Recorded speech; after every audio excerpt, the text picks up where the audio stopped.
Welcome to Yamuna Murali kitchen. உங்களோட அன்புடன் வரவேற்கிறோம். இப்போ செய்து காட்ட போகிறது தேங்காய் பர்ஃபிங்க. தேங்காய் பர்ஃபி தேங்காய் பாலில் செய்கிறேங்க. நான் தேங்காய் துருவிட்டு வெறும் தேங்காயில் செய்கிறதில்ல. தேங்காவும் பாலும் செஞ்சாக்க கொஞ்சம் மைசூர் பாக்கு பதமாக வரும். அதுக்கு தேவையான பொருட்கள் இப்போ காட்டுறேங்க. நான்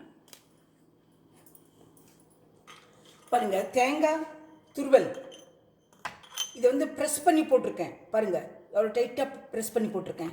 இந்த டைட்டாக இது அளவு, இந்த அளவுக்கு தேங்காய் துருவல், இதே அளவுக்கு சுகரு சர்க்கரை, இதே அளவுக்கு பால் ஒரு டம்ளர், இது மூணும் ஒவ்வொரு டம்ளர் எடுத்துகிட்டு இருக்கேன்.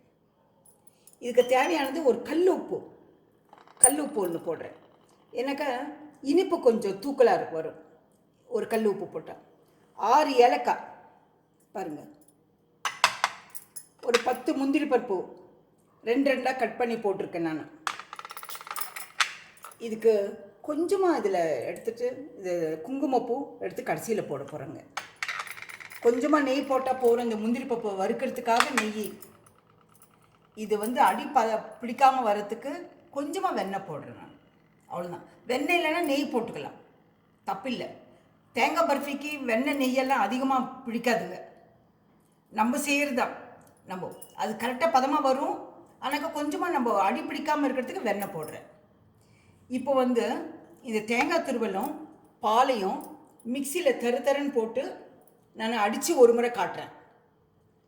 ரொம்ப நைஸாக அடிக்கக்கூடாதுங்க.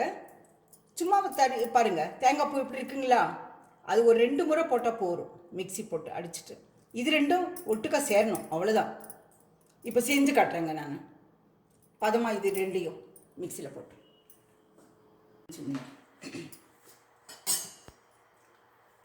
இப்போ வெண்ணெய் போடுறேங்க. வெண்ணெய் கொஞ்சமாக வெண்ணெய் போடும், இதுக்கு அடி பிடிக்காமல் இருக்கிறதுக்காக. பாருங்கள், காய்ச்சி இதில் ஊற்றிடுறேன் நான். இது தேங்காவும் பாலும் இது 2 மிக்சியில் அடித்து ஊற்றிருக்கேன். இது காய்ச்சல்னு ஒன்றும் கிடையாது, இது உடனே எடுத்து ஊற்றிடலாம்.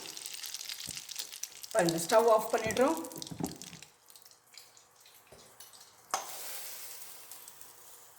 இதை எடுத்து ஊற்றிடுறோம். இதை ஊற்றிட்டு இது வந்து நல்லா கலக்கி விடணுங்க. உப்பு இப்போ போடக்கூடாது, கடைசியில் போடணும் உப்பு. இது நல்ல பதமாக வர வரைக்கும் அடி பிடிக்காமல். நான் பெரிய வடை சட்டி எதுக்கு வச்சுருக்கேன்னா ஒரு தற்காப்புக்குங்க. நம்ம மேலே அது செதறி அது வந்து நல்ல இதாகும்போது கொஞ்சம் மேலே வந்து விழும். அப்போது விழாமல் இருக்கிறதுக்காக பெரிய வடை சட்டி வச்சுருக்கேன்.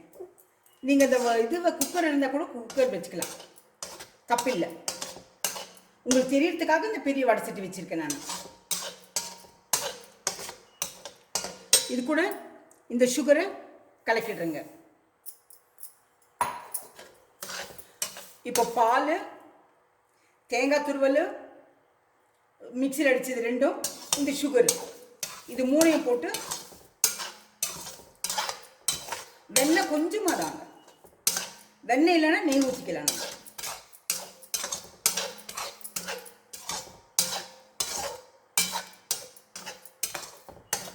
கலரெல்லாம் ஒன்றும் போட வேண்டாங்க, ஆர்டிஃபிஷியல் கலரெல்லாம்.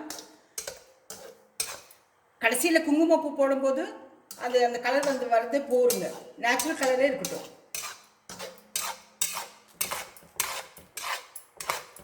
ஃபுட் கலரெல்லாம் ஆட் பண்ணாதீங்க.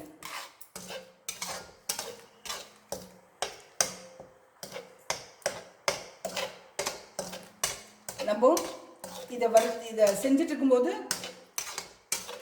முந்திரி பருப்பு வறுத்து போடலாம். வறுத்து வச்சுட்டா அது ரெடியாக இருந்தாக்கா அதை எடுத்து கடைசியில் நம்ம போடணுங்க. முந்திரி பருப்பு, உப்பு.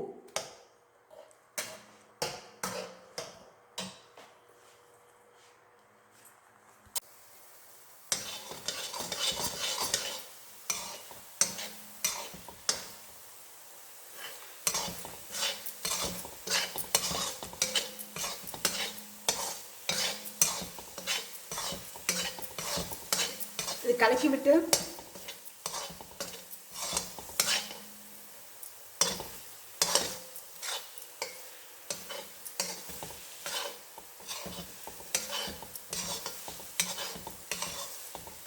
நெய் கொஞ்சம் கெட்டி பதமாக வரணுங்க.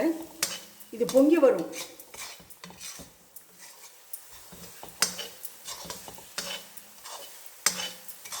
பொங்கி வரும்போது ஏலக்காய் பொடி போட்டுக்கலாம்.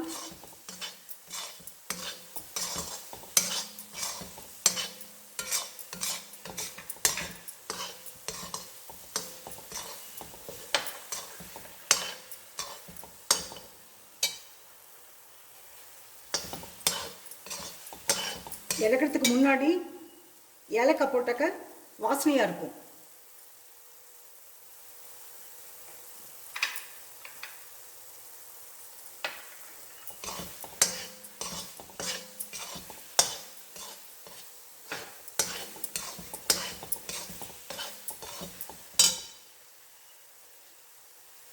குங்குமப்பூ சும்மா கொஞ்சமாக, கொஞ்சம் ஸ்லோ பண்ணிக்கலாங்க ஸ்டவ்.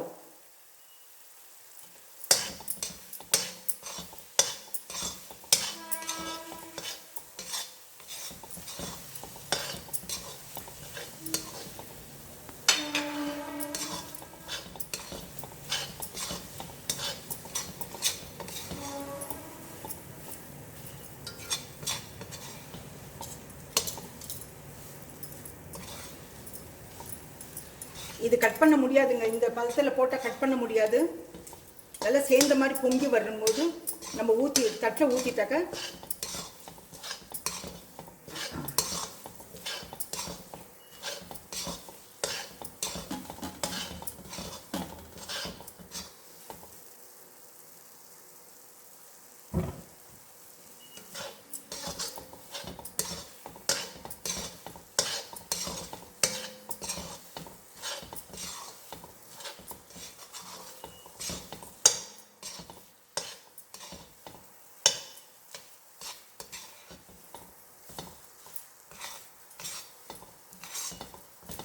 ஒரு டம்ளருக்கு கொஞ்சமாக தான் வருங்க, பரவாயில்ல.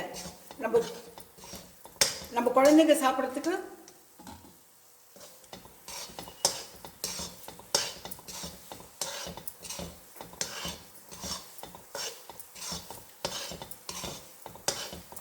ஒரு தட்டில் நெய் தடவி வச்சுக்கிறேங்க.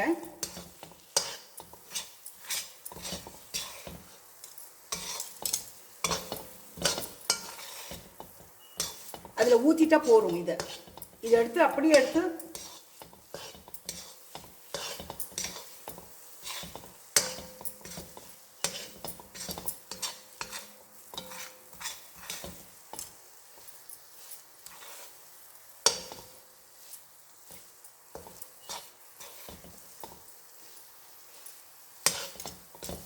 பார்த்தீங்களா, இது அடி பிடிக்காது.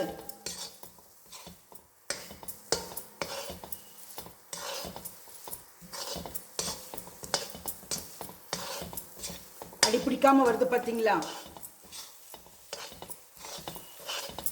இப்போ வந்து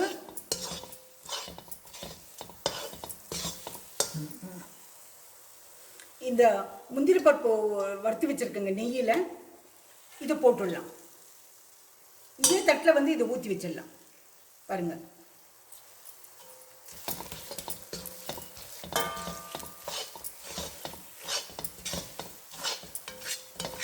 இது நேச்சுரல் கலருங்க, சாப்பிட்றதுக்கு ரொம்ப அருமையாக இருக்கும். சும்மா தடவி வச்சா போடுங்க தட்டில். அந்த நெய், அந்த முந்திரி பருப்பு வறுத்தது நெய்யை போடுங்க.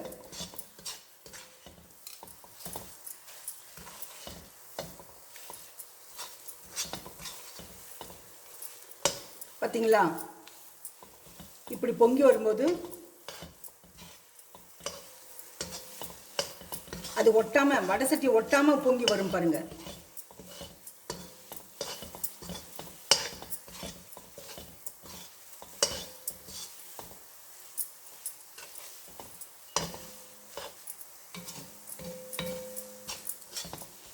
இப்போ எடுத்துங்க, நம்ம தட்டில் போட்டு தட்டி கத்தியை போட்டு நம்ம அறுத்து வச்சிடலாம்.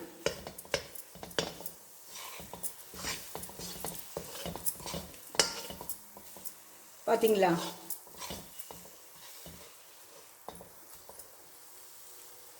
இப்போ ஸ்டவ் ஆஃப் பண்ணிடலாங்க.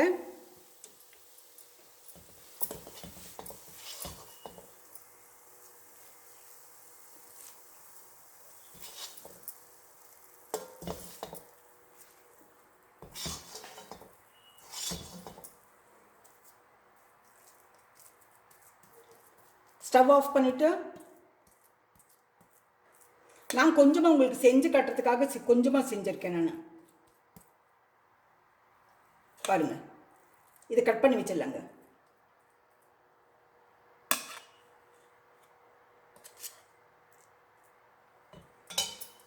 கட் பண்ணுறதுக்கு இதை நெய்யில் தடவிக்கணும் கத்தியா.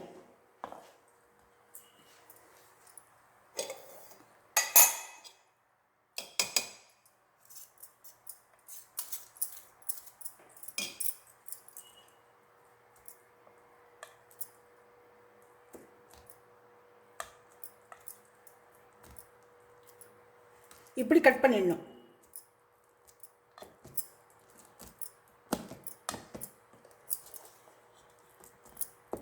டைமண்ட் மாதிரி கட் பண்ணிட்டாக்க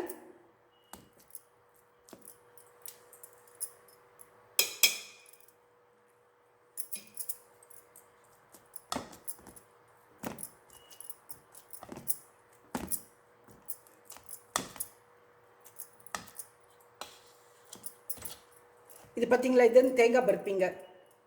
இது நல்லா ஆறின பிறகு கெட்டி ஆகிடும். பீஸ்